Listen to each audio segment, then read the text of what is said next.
Bonjour à tous, bienvenue sur Amicom Télé. Nous allons parler aujourd'hui de prévention en matière d'infraction, souvent évidemment, enfin on va pas dire monnaie courante, mais qui arrive souvent pour les commerçants qui ont leur petite affaire. Et donc j'ai le plaisir de recevoir un des porte-parole de la police genevoise, monsieur Jean-Philippe Brandt. Bonjour. Bonjour, porte-parole avec monsieur Patrick Poul, monsieur Cozandet également. Donc vous faites de la prévention également, vous pouvez aider les gens, les commerçants à s'y retrouver en matière de sécurité, qu'est-ce qu'il faut faire, qu'est-ce qu'il ne faut pas faire pour se protéger au mieux. Alors justement, selon votre expérience, est-ce qu'il y a plus d'infractions de vol, de cambriolage, de jour ou de nuit à Genève par exemple? Ce qu'il faut déjà voir, c'est quel type de vol. On aura la nuit, lorsque le commerce est fermé, on est plutôt dans le cas de cambriolage. En revanche, la journée, on sera plus dans le vol à l'étalage, voire dans le brigandage pour notamment et malheureusement les bureaux de change ou par exemple aussi les stations-service. D'accord. Donc là, effectivement, c'est deux cas différents.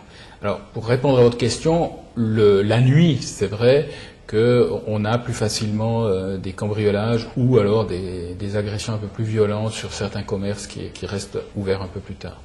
Alors, quels sont les moyens les plus efficaces pour se protéger des infractions? Est-ce qu'il faut avoir... On n'a pas ces rideaux métalliques. On peut avoir. Ça existe en Suisse? Oui, on peut. Bien sûr, on peut s'équiper. Mais je veux dire, de toute façon, je dirais un des moyens les plus simples pour tout ce qui est cambriolage, ça reste l'alarme.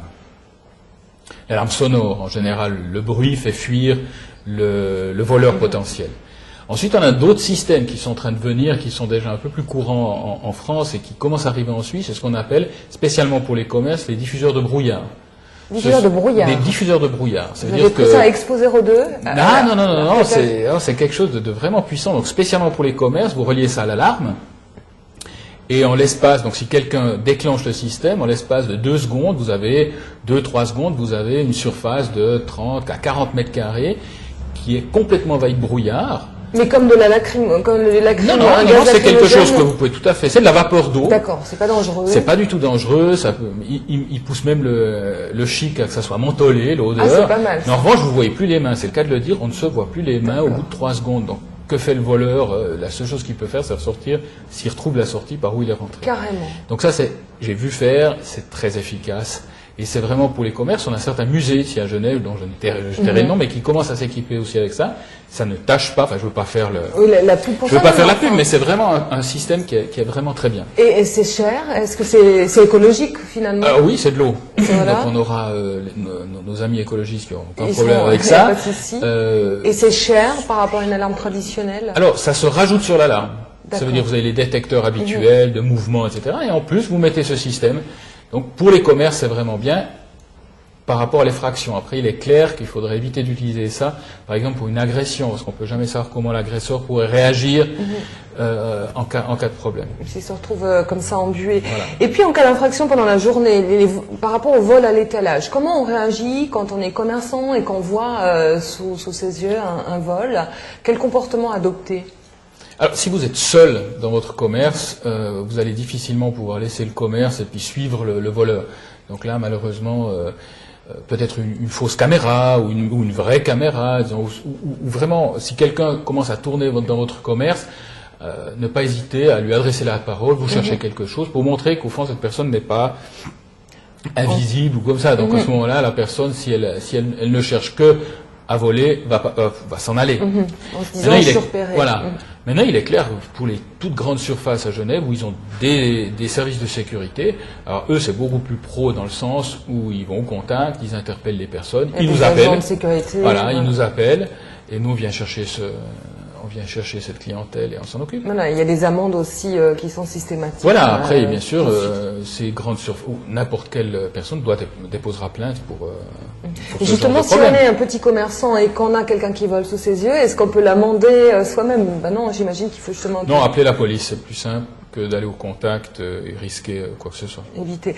Et en cas d'infraction la nuit, quelles sont les démarches à entreprendre et que ne faut-il surtout pas faire? C'est-à-dire qu'on est averti, ok, on est en train de cambrioler son magasin, par exemple on habite au-dessus, est-ce qu'on descend comme dans les films avec le bonnet de nuit, le fusil à pompe? Enfin, faut peut-être éviter. Qu'est-ce qu'il faut faire? Qu'est-ce qu'il ne faut pas faire? Appeler la police.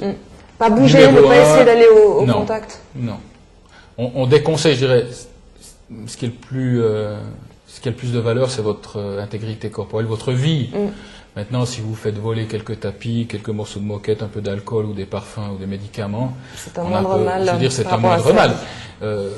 Maintenant, il est clair, priorité, si vous avez l'impression que le cambriolage est en train, alors oui, vous appelez le 117. La nuit, c'est d'autant plus facile, étant donné qu'on a moins de problèmes de circulation pour venir pour l'intervention. Et qu'offre la police en matière de sécurité? Parce que justement, il y a toutes ces sécurités privées. Qu'est-ce que vous offrez d'autre, vous, pour les commerçants? Toute notre bonne volonté. Non, mais disons, nous, donc, ce qu'il faut bien voir, c'est qu'on a des délais d'intervention, heureusement la nuit, qui sont le plus courts possible. Maintenant, il est clair que nous avons toute l'infrastructure policière, que ce soit du dépôt de plainte, que ce soit ce que je viens faire aujourd'hui avec vous, expliquer un peu comment faire les choses. Et le conseil, enfin ce genre de choses. Vous avez un dernier conseil à nous donner, justement, M. Brandt?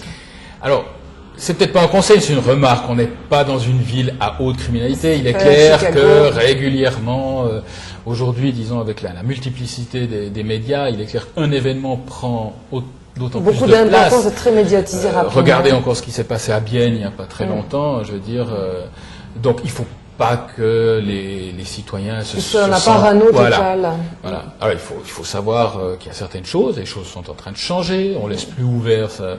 Moi j'ai vécu quand même, je vais pas parler comme un vieux, mais disons, on a vécu où on pouvait laisser ouvert la maison, on pouvait laisser ouvert la voiture, ça c'est fini, donc il faut simplement se rendre compte de ça. Et puis après, quand même, bien se laisser vivre. Au niveau des assurances, juste une chose, si votre magasin n'est pas pourvu d'alarme, etc., est-ce que ça peut faire pencher la balance par rapport à l'assurance? Ah non, mais vous n'étiez pas assez sécurisé, etc. Alors, je suis que policier, je ne suis pas assureur, donc je peux pas vraiment... Donc, ça dépend encore des compagnies. Il y a certaines compagnies qui vont peut-être vous faire des ristournes si vous êtes équipé d'alarme, tout en sachant que si vous faites cambrioler, que l'alarme n'était pas branchée, ils vont peut-être pas vous payer. Donc voilà, il y a plusieurs, donc ça, il faudrait plutôt regarder avec les assurances respectives, savoir qu'est-ce qui est remboursé ou pas. Évitez de laisser les clés sur la porte, tant qu'à faire. C'est mieux, voilà, ça c'est clair, c'est l'idéal. Merci beaucoup, Jean-Philippe Brandt, de nous avoir éclairés. On se retrouve bientôt pour une autre émission. Au revoir.